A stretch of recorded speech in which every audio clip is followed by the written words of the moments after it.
Are your kitchen and bathroom way overdue for a remodel? Well, I got the guy for you. Call John Sellers at First Response Contracting, 484-256-7136. Both residential and commercial services, and he's licensed and insured. Call him at 484-256-7136. First Response Contracting. Hello, this is Brad Weisman. You're listening to Real Estate and You. We are back in the studio with Pete Heim. He's the repeat guest every single month, and we don't get sick of him, which is pretty amazing. I'm sure his wife does, though. You know what? You know she's going, oh my gosh, how do you deal with him every friggin' week, right? So we do have Pete Heim here in the studio to talk about what's going on in the market. There's a lot going on in the market. There's a lot of changes going on, and I'm excited for this episode because we really have to make sure, Pete, that we keep things cool. Uh-huh. You know what I mean? I mean, there's so far already, the media's grabbing a hold of things, and they love the doom and gloom out there, so we have to set them straight. We have to let them know that shifting in a market is not a terrible thing. It's just a change in the market. That's right. And the reality is this: buyers should love this shift. Because here's the thing, house prices are not going to be at 20% a year. You know what I mean? I mean, sellers are going to level off a little bit, but they've made the money. Yeah. They've made some good money. Yeah. Right? Absolutely. So let's talk about that. Where are things at right now? Well, I mean, I picked up a couple of things from KCM again. Yeah. And I also have a little bit of stat from CoreLogic, the Case Shiller guys, who do a lot of analysis. Yeah, studies and like things. that. Yep. Yeah, which guys like us can't. Yeah. We'd love to see the results, but we don't like to get into that. We're graph geeks. We're graph geeks. Which we will have. Yes, today. we will. Thank you, Hugo. But I want to talk about the lending of today is not the same as it was in the past. I mean, in the past, I'm talking just a little bit before the bubble to now. Okay. And I just picked up this KCM thing, and this is called the Mortgage Credit Availability Index. Okay. Like, how available is credit? Okay. Okay. Back in 2004, 5, 6, and I think it peaked close to 7. How available is credit? Okay. Yeah, that number was 868.7. Oh, gosh. And you can look is at that the what we're graph. seeing in the graph? See that? Now we're looking at a graph here. It says lending standards are still under control. So you're saying the higher that number, you're saying back in 2007, it was close to 900. Yeah, and now it's at 121. Wow. And guys, that was the bubble. That bubble was, this graph is perfect because it shows you that it was a lending practice problem. Right. Yeah, right? absolutely. And credit is not as available now. That's what that means. So 868.7 versus 121. Yeah. We're at 1/8 basically of credit availability. That means you have to have good credit, actually. Sure. You can't Which is good. You can't loan 110% of the mortgage of the house value. These things have gone away. And that's a good thing. That's unbelievable. The peak was so credit scores are much better than they were. They're making sure that people actually have a good credit score before they lend the money. Well, go figure. Yeah. But also, too, you can still get an FHA loan for 580 score. Absolutely. Right? So that's still there. Good. It's still there, but the amount of it is a lot less. What it was. So once again, what does this show us? It shows that we are still in good condition. We're phenomenal. There's no bubble. There's no craziness going on with lenders. Thank you. We're in good shape. Yeah, we're in great shape. We're in good shape. So, and then the next thing I have, as mortgage rates rise, right? Yeah. Homeowners are beginning to wonder if the value of their homes will fall. Right. It's natural. Price appreciation is accelerating. And this is a year-over-year price increase by month. Okay. I don't know if we have it or not. I don't know if we can get it. That's right. So it says 20. It says 20.9. I think is what it says for right now. Right now it's 20.9. Okay. That's year over year. That's unbelievable. And from January of 21, it's gone from 10 to 20.9. There was a period of July, August, September, October, November, 18% pretty much. And even since November, 18.5, 19.1, 20, 20.9. Wow. Okay. So what's that tell you? What's it say? That's an inventory problem. Absolutely. Still. Which I think, and then you're looking across, now that's the national, right? This is national. So what I'm seeing, and we're starting to see slowly here, we just checked it, what was it, 342 homes are on the market now in Berks County. Right. That's about the highest we've seen it probably since Christmas. Yeah. And what I'd noticed this week, and I was telling Susan this or somebody else this, what was really interesting, Pete, is that typically what was happening is every Monday through Friday, we'd build up inventory. Yeah. Over the weekend, we would deplete the inventory we had from agreements, which is fine, which is what we expect. And then we'd start all over again on Monday. This is the first weekend that I can remember a long time that we stayed pretty much where we were. We did, because it was 339. Yes, and it stayed right around the 330 mark. So we have been above Memorial 300. Day, it was Memorial Day. Yeah, and that's the same thing I said. I'm giving it something for that. Yeah, exactly. Or whatever. I think things are starting to change a little bit. It is. I was telling you earlier, and if you're my sellers listening, I mean, it's you. You know who you are. I mean, people are. It's as realtors. Yeah. It's our job to educate our clients, yes? Absolutely. And to set certain expectation levels. Yes. And shame on us, and this is a shame on me right now, and this is therapy for me. I didn't quite talk to these last 2 listings I just got enough because we're not ready for it yet. It might not be 3 hours. It might be a week. To get an agreement. Or 2. Yeah. Yeah. I'm sorry. Yeah, to clarify, less showings. Yeah. Right? Yeah. And a little bit more time on the market. This is okay. This is actually fine. It's very okay. Yeah. So it actually gives people time to think. Yeah. And to and to get reasonable again. I mean, the buyers have been, and nothing wrong with that. I have buyers, I have sellers, I have both sides, Sure. in different situations. Yep. Buyers haven't been doing inspections. Yep.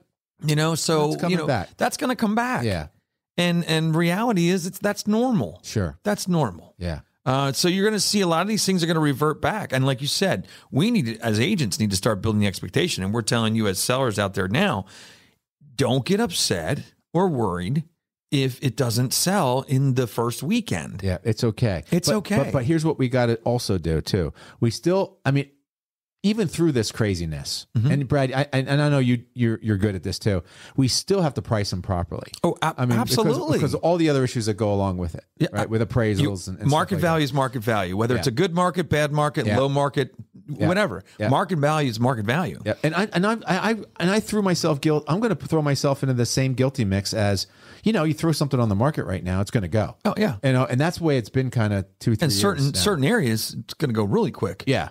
And I think what we'll see too is that there tends to be, the heart of the county, the different districts in that area tend to go fast and tend to do well all the time. Yeah. So those will be the last ones we'll see. Yeah. But some of the stuff on the fringes, like in the suburbs and more rural areas, they tend to go a little bit slower as far as sales. So you're going to start to see those going back to where they used to be. And it's not there's anything wrong with those houses. It's just the way it is. People want to be in the heart as opposed to being in the rural areas. So it's going to be interesting to watch. It really is.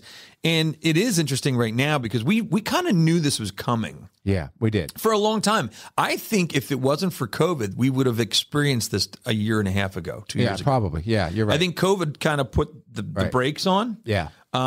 It also made people realize that they need to move on dreams and things that they want to do faster than what they thought they should. Yeah. Because that whole COVID thing came up, and a lot of people were putting things on hold and, I can do this 3-4 years from now, whatever. Yeah. Well, what if you're not around, or what if things change in your life? Sure. So I have we have prayer group on Tuesday night, and one of the guys that are there, Mike, if you're watching, hey Mike, I'm going to give you credit here, Mike Starling, good guy, watched the statistic of the top 13 urban centers in the United States and where the people went. Oh, interesting. And it was really, really interesting. Yeah. And it was really mostly what you're just saying right now. It's confirming that it was COVID and people realizing that, you know what? I can work from anywhere now or whatever. I need to be near my grandkids, whatever. Yeah, I'm going to do it. I'm just going to go do it. Yeah. And it was like every major metropolitan area lost people. Yeah, everywhere. Of course. And California, the state of California lost a lot of people. Yeah, yeah. I know Arizona picked up a lot of California people because my daughter lives there. It's right next door. She says there's California plates everywhere. Idaho picked up a lot of people. Central Ohio was one of them, which was I thought interesting. It is interesting. Farmland out there. Yep. People are going rural. Yeah, exactly. They are, and it was an interesting. Well, and thing. I think because the cities were the most affected, the closer you were to people, the more effect that COVID had. Yep. So if you wanted to, have a better survival rate or a better way of life, you moved out into areas where there was less people. Makes sense. Yeah, exactly. You know, it was funny that Florida wasn't on that list, but Texas was and things like that. So it was interesting. Yeah, it's very cool. Very cool. What else you seeing? Anything else in the market going on? I think we're going to start seeing the appreciation things really going to start easing up. It is. Yeah. And I think we're going to see it first in days on market. Oh, definitely. And we're going to start seeing offers that aren't full price. Yep. Probably for a while. Thank goodness. FHAs will come back in, VAs. And that's a good thing. It is. I mean, there's a lot of people that wanted to buy over the past couple of years that were either buying VA or buying FHA that were pretty much pushed out of the market because they were not considered to be a premium buyer. Yeah. When in the past, we all looked at them as, hey, got a good credit score, you got a good job, and everything else, hell yeah, come on in. Yep. We'll sell it to you. So I think really that's good. I have a real brief good news, bad news thing. Oh, here we go. Do I get to tell you which one I want to hear first? No, okay. Just check. I'm going to give you the bad news because I always like to end on I was going to say bad news first. Yeah, let's do that. The bad news is I think we're experiencing as an economy and as a society something bigger than the real estate market. Yeah. I really do. Yep. Gas prices. Yep. Food shortages. Yep. I'm reading that, there's wheat not being planted in certain fields, thousands of acres not getting planted because of fertilizer costs. Yep. Things like that.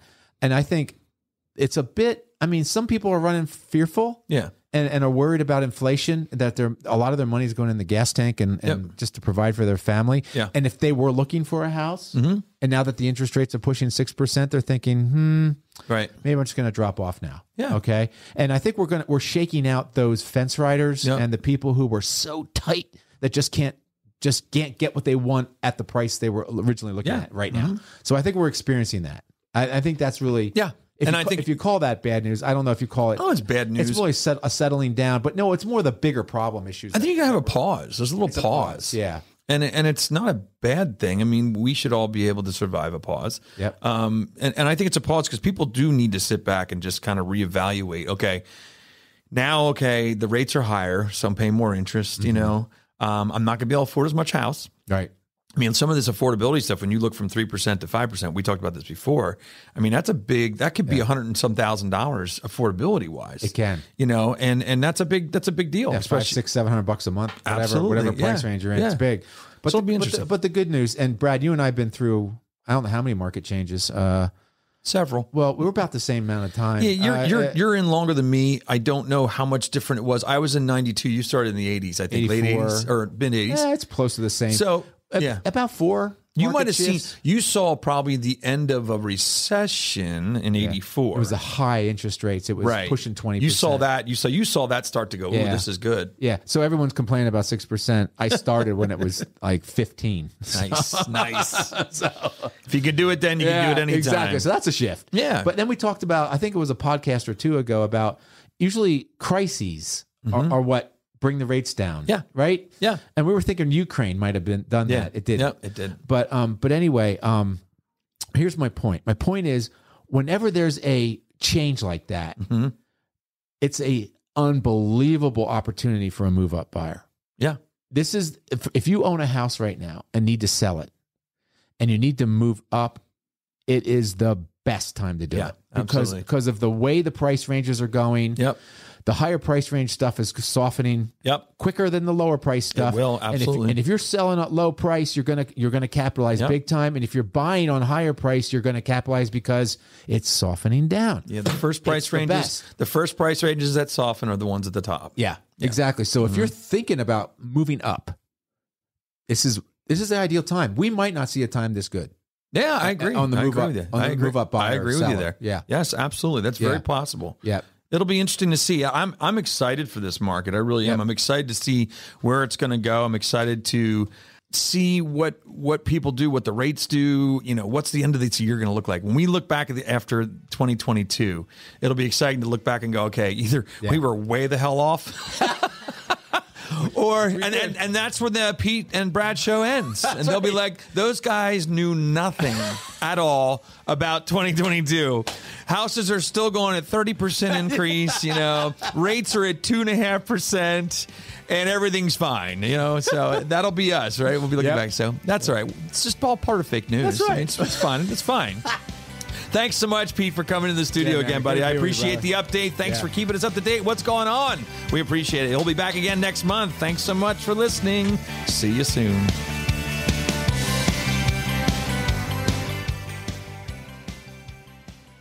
Are your kitchen and bathroom remodels a little overdue? Well, now's your chance to call First Response Contracting. John Sellers will take care of you. 484-256-7136. They do residential and commercial, and they're licensed and insured. Give them a call at 484-256-7136.